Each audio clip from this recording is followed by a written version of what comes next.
ഏഷ്യയിലെ ഏറ്റവും വലിയ ക്രിസ്തീയ കൂട്ടായ്മയായ മാരാമൺ കൺവെൻഷൻ പമ്പ മണപ്പുറത്ത് ഫെബ്രുവരി 9 തുടക്കമാകും. ഒരാഴ്ച നീണ്ടു നിൽക്കുന്ന കൺവെൻഷൻ മാർത്തോമാ സഭയുടെ പരമാധ്യക്ഷൻ തിയോഡോഷ്യസ് മാർത്തോമാ മെത്രാപ്പൊലീത്ത ഉദ്ഘാടനം ചെയ്യും. 130ാമത് മാരാമൺ കൺവെൻഷനാണ് ഫെബ്രുവരി 9 കോഴഞ്ചേരി പമ്പ മണപ്പുറത്ത് ആരംഭിക്കുന്നത്. ഒരാഴ്ച നീണ്ടു നിൽക്കുന്ന യോഗത്തിൽ വിദേശത്തു നിന്നുൾപ്പെടെയുള്ള സുവിശേഷകർ പങ്കെടുക്കും. പൂർണ്ണമായും ഹരിത പ്രോട്ടോകോൾ പാലിച്ചാണ് കൺവെൻഷൻ നടക്കുക.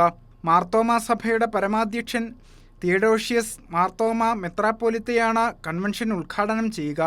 ഡോക്ടർ തിയോഡോഷ്യസ് മാർത്തോമാ മെത്രാപ്പൊലീത്ത 130ാമത് മാരാമൺ കൺവെൻഷൻ ഉദ്ഘാടനം ചെയ്യും.